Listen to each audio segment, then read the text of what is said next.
नमस्कार, आप देख रहे हैं इंडिया डेली। मैं हूं आशीष सिन्हा। बुलेटिन की शुरुआत करते इस वक्त के एक बड़ी खबर के साथ जो जम्मू कश्मीर से आ रही है। जम्मू कश्मीर के रामबन में बादल फटने से फ्लैश फ्लड आया है। NH 44 पर भूस्खलन हुआ है। यातायात पूरी तरीके से बंद हो गई है। हालांकि प्रशासन राहत और बचाव कार्य में जुटा हुआ है। इस वक्त की बड़ी खबर आपके टीवी स्क्रीन पर।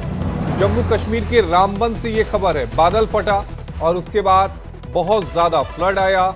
NH 44 पर भूस्खलन हुआ, यातायात बंद हुआ। प्रशासन राहत और बचाव कार्य में जुटा हुआ है। इस वक्त की बड़ी खबर आपके टीवी स्क्रीन पर।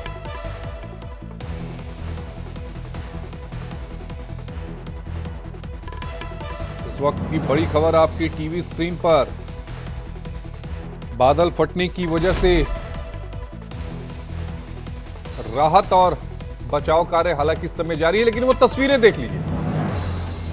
NH 44 की ये तस्वीरें हैं और ये देखिए जो भूस्खलन हुआ है उसकी तस्वीरें। पूरा का पूरा रास्ता जो है वो अपने साथ पहाड़ मलबों में तब्दील करता हुआ बहाकर ले गया।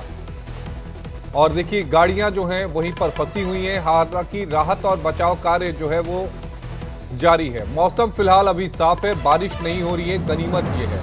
लेकिन देखिए कितना सारा जो मलबा है वो आपको सड़कों पर नजर आ रहा होगा। JCB मशीन के जरिए इन मलबों को हटाया जा रहा है। कई सारी जो JCB मशीन है वो इस समय लगी हुई हैं।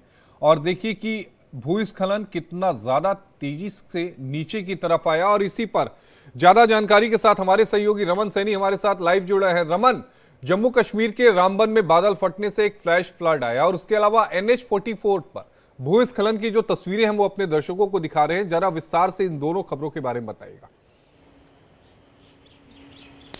देखिए आशीष, इधर बादल फटना नहीं कहेंगे, क्योंकि बादल फटना तब माना जाता है जब एक घंटे के अंदर जो है वो लगभग 200 मिलीमीटर के आसपास में बारिश जो है वो दर्ज की जाती है। बारिश तेज जरूर हुई है, जिसकी वजह से जो पहाड़ों से है वो मड स्लाइड है वो नीचे की तरफ आया है हाईवे पर। और हाईवे पर बहुत सारा जो मलबा है वो फैल गया है, जिसको हटाने का काम इस समय लगातार जो JCB मशीन्स लगी हुई हैं उनके माध्यम से किया जा रहा है। और इसी दौरान जम्मू श्रीनगर राष्ट्रीय राजमार्ग जो है वो ठप हो गया है, यानी कि यातायात उस पर बंद कर दिया गया है, क्योंकि इस समय मलबे को हटाने का काम जो है वो लगातार चल रहा है। इस समय भी अगर आप देखेंगे तो आसमान में बादल छाए हुए हैं। गनीमत यह है कि बारिश नहीं हुई है।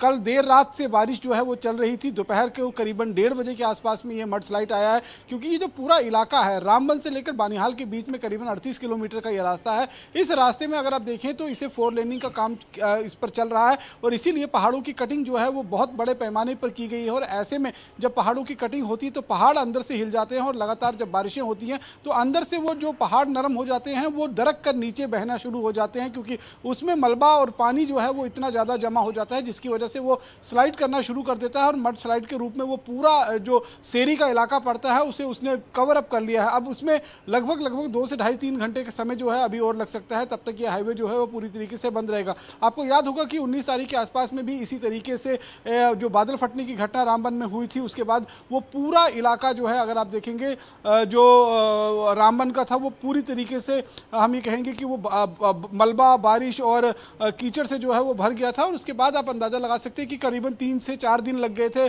उस हाईवे को, सिंगल वे को खोलने के लिए। अभी वो दुरुस्त भी नहीं हुआ, वहाँ से पुराना मलबा हटा भी नहीं है। ऐसे में नया मलबा जो है वो पहाड़ों से उतर कर, पहाड़ों से खिसकते हुए इस यहाँ पर आ गया है। तो इससे दुश्वारियाँ जो हैं वो NH 44 जो जम्मू श्रीनगर राष्ट्रीय राजमार्ग है इस पर चलने वाले लोगों की जो है वो और बढ़ गई है। साथ ही साथ में प्रशासन अभी पिछले ही मलबे को उठा रहा था, इतने में और मलबा जो रिसाइड कर आया है उसको भी उठाने की अब एक नई जिम्मेवारी जो है वो प्रशासन के कंधों पे आ गई है। रमन, इन मलबों को हटाने में अमूमन कितना समय लग जाता है? क्योंकि NH 44 की बात है और जो मलबा हम तस्वीरों में दिखा रहे हैं इसका मतलब साफ है कि दोनों तरफ से जो यातायात है वो बंद कर दिया गया है। अमूमन कितना समय लगता है इस तरह के मलबों को हटाने में? देखिए वो डिपेंड करता है कि किस कैपेसिटी में मलबा जो है वो NH पर आया है। आज जो मलबा आया है उसको लगता है कि शाम 6 बजे तक जो है इस मलबे को हटाकर यातायात को थोड़ी बहुत गाड़ियां चलने के लिए दुरुस्त किया जा सकता है, या फिर ये जो गाड़ियां अभी फिलहाल दोनों एंड से फंसी हुई हैं उनको एक एक कर निकाला जा सकता है। पूरा हाईवे